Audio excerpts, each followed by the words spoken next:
ایک لڑکا فیل ہو گیا، ہیڈ ماسٹر کے پاس قصہ چلا گیا، اس نے کہا جی میں نے پیپر بڑا اچھا لکھا ہے، ماں صاحب نے مجھے فیل کر دیا۔ ماسٹر صاحب کو بلا لیا، ماسٹر صاحب ان کو بلا لیا، ماں صاحب سے پوچھا، یہ کہ انہوں نے کہا جی بات یہ ہے، یہ لڑکا جو ہے نا، یہ لڑکا مضمون صحیح شروع کرتا ہے، پھر بعد میں اپنے ذاتی خیالات کو بڑا دخل دے دیتا ہے اس کے اندر۔ انہوں نے کہا جی مثلاً، کہا جی مثلاً میں نے اسے بہار کا موضوع لکھنے کو کہا، لکھتا ہے بہار ایک موسم ہے جو اس موسم کے بعد آتا ہے، اس میں پھول کھلتے ہیں، پتیاں کھلتی، یہ ہوتا ہے وہ ہوتا ہے، بڑا ٹھیک ٹھاک ہر طرف سبزہ ہو جاتا ہے، ٹھیک ہے، اور اس کے اندر سے جو سبزہ نکلتا ہے اس میں سے وہ سبزہ بعض اوقات اونٹ کے لیے چارہ بن جاتا ہے، اور اونٹ ایک ایسا جانور ہے جس کے اوپر بدو سفر کرتے ہیں، ریت کے اندر یہ چلتا ہے، جہاز کی طرح کام کرتا ہے، آنکھوں کے پپوٹے بند کر لیتا ہے، اللہ نے اس کے پاؤں ایسے بنائے ہیں ویسے بنائے ہیں۔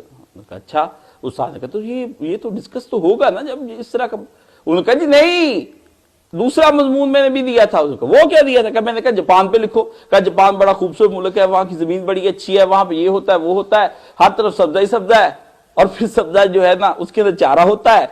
چارہ جو ہوتا ہے وہ اونٹ کھاتا ہے، اونٹ ایک بدوؤں کا جانور ہے، اور بدو جو ہے اس کو لے کر پھرتے ہیں، وہ عرب کا جہاز ہے، وہ آنکھیں بند کر لیتا ہے پپوٹے، جب آندھی چلتی ہے اور چلتا ہی جاتا ہے۔ بڑا بے شرم ہے بھائی۔ نہیں، انہوں نے کہا نہیں ایسا نہیں کر سکتا، آپ کچھ اور۔ انہوں نے کہا نہیں جی میں آپ کو بتاتا ہوں، میں نے اسے کہا کوئی اور بات بتاؤ۔ اسے پھر لکھا، انہوں نے کہا جی میں نے اسے کہا کمپیوٹر پہ مضمون لکھو۔ لکھتا ہے کمپیوٹر ایک بڑی زبردست ایجاد ہے، انسان نے بنایا، بڑی محنت سے بنایا، سالوں اس پر کام کیا، تب جا کر انسان کے ہاتھ میں آیا، پوری دنیا کے اندر مشینری اس نے کر لی، ٹھیک ہے نا، لیکن یہ بدوؤں کے کام نہیں آ سکا، کیونکہ بدو کے پاس اونٹ ہے اور اونٹ کی آنکھیں ایسی ہیں۔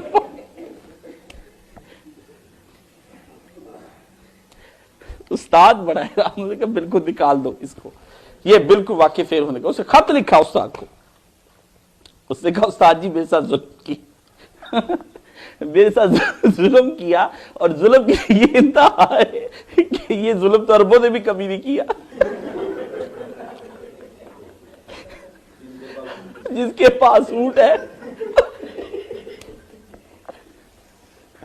آپ ذرا سوچے، یعنی بات کوئی شروع کرنی اور بات کہیں لے جانی، پھر اپنی بات پہ آ جانی۔